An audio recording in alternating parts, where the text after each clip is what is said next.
Good afternoon, family, educators, parents, and community members. I love it when you let us know who's in the house. So please post your school or your community in the chat below. We have a lot of weighty developments to talk about today. So let's start from a place of hope. UTLA member Richard Rudyard teaches at Dana Middle School, his alma mater.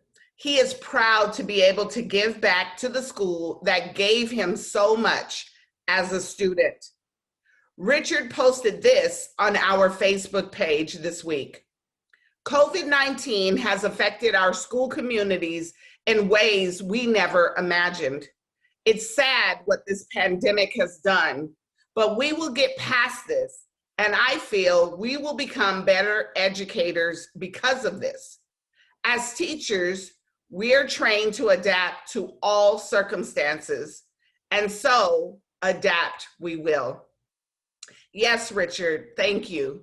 Our skills at adaptation as educators and as parents have been tested in new and agonizing ways during this pandemic.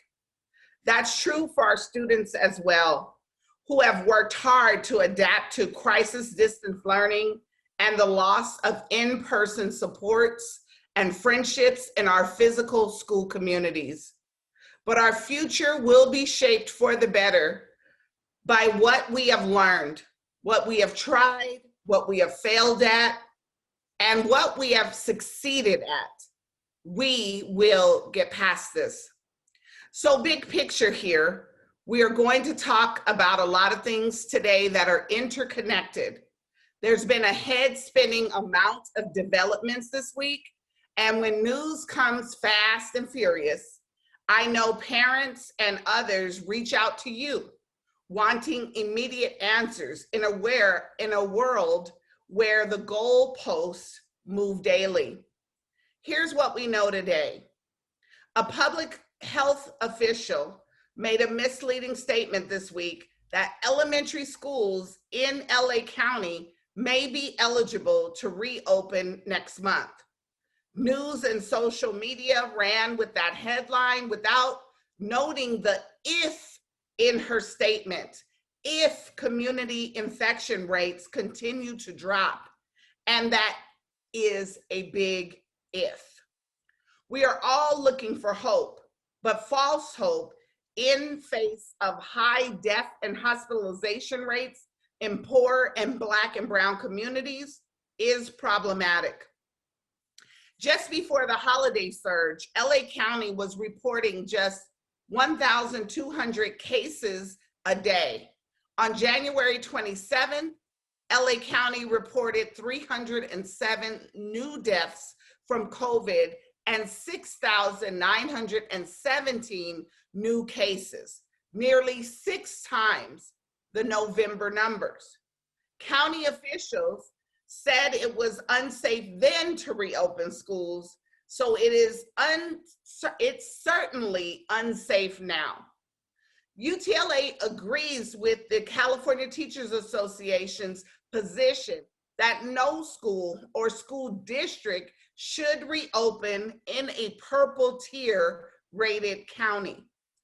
Even as more contagious and potentially more deadly variants of COVID-19 have been confirmed to be spreading widely in Los Angeles. Governor Gavin Newsom and the LA County supervisors are lifting stay-at-home protections and allowing outdoor dining. By repeatedly prioritizing the wishes of the Chamber of Commerce and the California Restaurant Association over the health of our communities, Newsom and county supervisors have failed to create the safe conditions for our schools to reopen. Educators want, let me emphasize that, educators want to be back in the classroom, but as the pandemic continues to ravage our communities, we are in an untenable position of fighting to save lives because our elected officials have failed to do so. The state's inability to stay the course on necessary life-saving choices once again disregards our communities and people of color who have been risking their lives and dying at disproportionate rates in LA County and across the state. That's why in December, UTLA joined a group of labor and health organizations to call on that board of supervisors for a real lockdown in LA County, a circuit breaker, which would have flattened the curve and put us in a stronger position to reopen safely. That never happened. Instead, the LA County board continued to allow non-essential businesses such as outdoor gyms and malls to operate even as ICU capacity was at 0 and approved outdoor dining to resume on Friday. We need to stop asking, is it safe to open schools yet, and start asking our county and state officials, what are you willing to do to make schools safe to reopen? LAUSD Superintendent Austin Buettner also said this week that all school staff should be vaccinated before classes can resume. Having staff vaccinated is a critical step forward, but it is not enough in and of itself to reopen schools. Vaccinated individuals may still transmit the virus, and because there is currently no vaccine for children under the age of 16, our students, and especially the family members they go home to, would still be at risk. This can be hard to hear. We all want the vaccine to be the silver bullet that solves this tragic crisis and gets us back to a normal or new normal type of lives in person with our students. But until community transmission rates go down significantly and or the vaccines roll out equitably and widely to all impacted communities, reopening schools would put poor and Black and brown families at an even higher risk. The families who are living in crowded conditions, working in our grocery stores and hospitals, and already suffering higher death rates and economic loss than affluent white communities. The fluid nature of this crisis is frustrating, but this fact remains.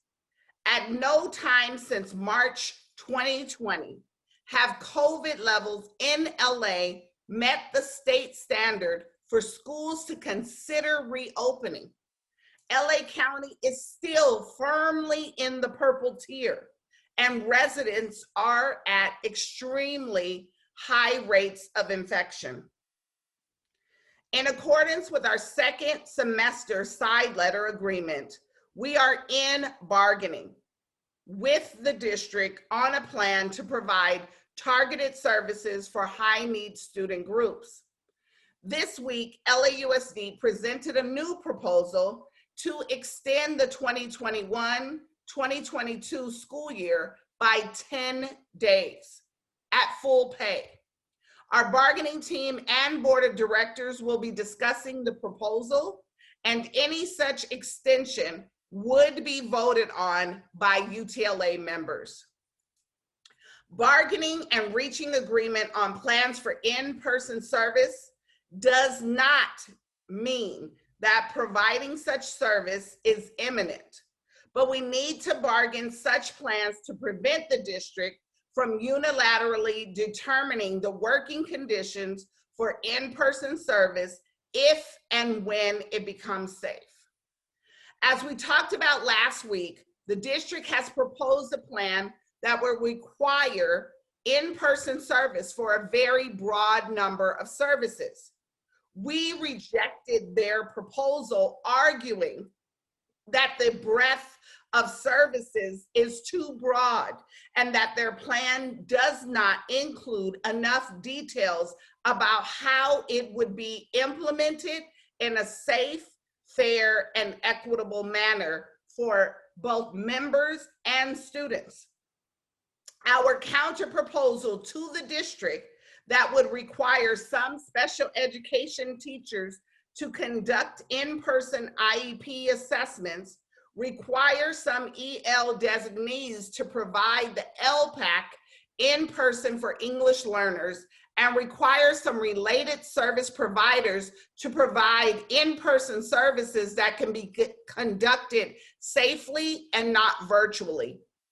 However, we also propose that these in-person services not be provided until the practitioners have been fully vaccinated. Additionally, the district has proposed that our school nurses who are already working in person at COVID testing sites provide vaccinations for employees if and when the district acquires vaccine doses for employees. We are bargaining over this proposal with a focus on safety issues and workload issues. We recognize the need for some in-person services to happen at school sites and are bargaining in good faith to make those services available to our neediest students while also ensuring to protect health and safety. Only those services that are absolutely necessary take place at physical school sites. And a quick update on Newsom's proposed plan to reopen schools. This is the one that would give extra money to schools that are able to reopen, AKA schools in affluent neighborhoods where the virus spread is under control, at the expense of schools like ours that serve poor families, working families, Black and brown families who are suffering disproportionately from the virus. This is a recipe for propagating inequity and structural racism. Newsom's plan continues to be met with widespread resistance in the education community and will likely undergo changes in the coming weeks. UTLA members will be a part of virtual lobbying with our state affiliates to advocate for critical changes to the plan. Buettner joined superintendents of California's biggest school districts in sending a strongly worded letter of objection to the plan. But nonetheless, Buettner announced this week that LAUSD will send a draft application for the funding to Sacramento. The fact that the district sent this draft application does not speed up any timeline for the safe reopening of schools. It is merely a good faith effort to demonstrate the commitment to reopen schools as soon as possible and in the safest way possible. Our pushback on the overassessment of our students is heating up this week with the next installments of the unnecessary EDULASTIC and Renaissance tests just around the corner. Call and write LAUSD today. Tell LAUSD that we don't want any more testing of our students at this time.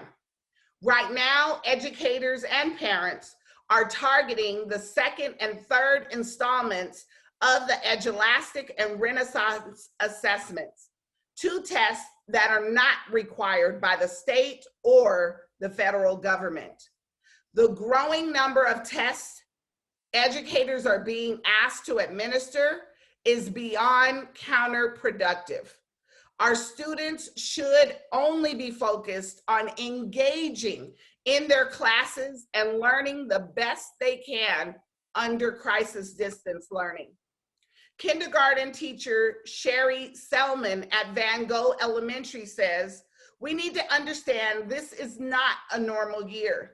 So the assessments, report cards, and skill set will be very different for a few years. This is a crisis, and a mental health crisis as well. Testing is so unimportant to the needs of our students at this moment. Fabiola Banuelos from Victoria Avenue Elementary says, first graders are unable to navigate their way through this complicated computer-based assessment. One student was in complete tears and sobbing because she couldn't figure out a question. This is unacceptable and should not ever be happening in a first grade classroom or any classroom for that matter. 6- and 7-year-olds should not be stressed to the point of tears over any assessment. Alison Towery, the head of instruction for LAUSD, can make the call to stop forcing educators to use Edulastic and Renaissance during this pandemic. She needs to hear from educators and parents alike. We'll put the links in the chat below to reach out to her. The pushback against these specific assessments is part of a larger effort with our state and national affiliates to waive high-stakes standardized testing that are of little use during our crisis distance learning reality. With students having unequal access to technology and productive learning environments, standardized testing is an equity issue. Along with special education parents and educators across the state, or excuse me, across the country, we are building a coordinated effort for carved out funding for special education and 504 plans in the coming COVID relief package, as well as for fully funding IDEA, the Individuals with Disabilities Act, for the long term. The facts are clear that we have failed our most vulnerable students for far too long. The federal government has never come close to reaching the promise of paying for 40% of the expenses for special education. Funding is a bipartisan disaster, with IDEA being persistently underfunded by both Democratic and Republican administrations. Funding hit its lowest mark in 1996 at 7% under President Bill Clinton, and only reached its height of 33% in 2009 as a part of a one-time emergency response to the 2008 financial collapse. LAUSD spends about $1 billion from its nearly $8 billion general fund for special education. If the federal government provided the full 40% commitment, the district would have received $180 million additional annually. We know we can expect an increase of 504 plans when we return physically to campuses due to an increase in pandemic-related psychological issues such as trauma, PTSD, anxiety, and depression. We will be unable to meet their needs without more training and funding aimed at helping our students with these pandemic-related trauma issues. Talking about special education and this campaign will be a part of your UTLA chapter meetings next week, and we need you. If you're interested in organizing at your site to fully fund special education, if you have stories as an educator or a parent about the need to fully fund special education, or if you want to participate in virtual lobbying visits to elected officials, look in the chat below for a link and let us know. Making progress on this critical issue will take all of us. And now to our sisters and brothers in Chicago. They may be in the depths of an ice cold winter, but their fight is bringing the heat and showing their heart. We are so inspired by Chicago educators standing up against a school reopening plan that will have racially discriminatory life and death impacts. The mayor of Chicago and Chicago Public Schools administration are recklessly attempting to force in-person schooling in the midst of a COVID-19 surge without anywhere near appropriate investment in and attention to health, safety, facilities, remote learning, and much more. This will increase deaths in the families and students centered in Black and Brown communities. It will increase the spread of the virus, and it will put educators and their families at risk. UTLA and many other local educator unions and racial justice organizations across the country wrote a letter to President Biden calling for him to ask the Chicago mayor to back off and for President Biden to support CTU's detailed demands of the school district, including establishing clear community health metrics based on science and saving lives, and not physically reopening until they're met. Chicago, we are inspired by you. This week, it was my pleasure to be a guest on the online talk show run by two UTLA members, Ms. Guadalupe or Lupe Carrasco Cardona and Ms. Tiffany Wallace. These two powerhouses created community couch time last spring to open up discourse on local, national, and global topics that are relevant but often go undiscussed.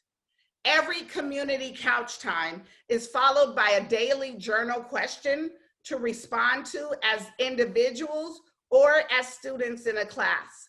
We had a great talk about why representation matters, what happens when we dream big and dream big for our students, and more. I hope you all will check it out and look for Ms. Wallace's great way of always greeting viewers. Good morning, great minds, and good people.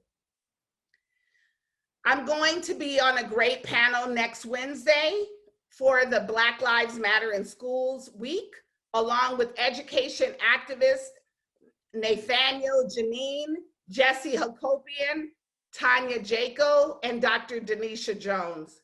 It should be a good conversation about the struggle against systemic racism in our schools, how we can win real educational justice and build police-free schools, and other lessons from the Black Lives Matter at School organizing in California and beyond. We'll put the link in the chat below. We'll also share a link about a free webinar on February 4th about anti-racist grading in a pandemic and how we dismantle toxic practices. This has been a huge issue for our members, how we grade with compassion and with grace during crisis distance learning. The webinar is set for next Thursday, starting at 4 p.m. This week on Wednesday, January 27th, the world marked International Holocaust Remembrance Day. We mourn the 6 million Jews and others who were murdered by the Nazis and their collaborators. As educators, we uphold the urgent responsibility to protect the lessons of this history and to defend the truth. We remember, we educate, because the lack of Holocaust knowledge is growing. It's a growing problem, and a shocking 63% of millennials and Gen Zers do not know 6 million Jews were killed during the Holocaust. We remember and we educate because we watched in horror as the insurrectionists who stormed the Capitol on January 6th wore Camp Auschwitz and other anti-Semitic gear. We remember and we educate because we live in a country with white nationalism and anti-Semitic violence on the rise. Thanks to all the folks who posted and shared resources on this important day of remembrance. More heartbreaking news from our UTLA family. This week, Woodland Hills Academy teacher John Pirouette passed away from complications of COVID-19. He was highly respected as an educator, as a colleague, and as the school's chapter chair. His colleagues are working with his family on an obituary, which we will share in the coming weeks. We have also lost Patricia Pat Carr, a retired teacher. She was 92, only a month shy of her 93rd birthday when she passed. Pat had a long teaching career, which culminated with her assignment as a special education teacher at Palms Middle School. She also was a resource specialist. Pat was a mother to children, and she led a full life and loved her family and friends. We remember them, and we hope that their memories are a blessing. As we wrap up another week and head into the weekend, I'll end with words that hit my heart and soul in all the right places. It came courtesy of a tweet from a lawmaker and a progressive leader, Ayanna Pressley. She wrote, "I will inform joy, as joy is a necessary act of resistance. I will honor rest, as rest is a necessary act of resistance. I hope that joy and rest are a part of your waking hours this weekend. I will see you next week. Stay strong. Stay strong, UTLA family, because together we rise."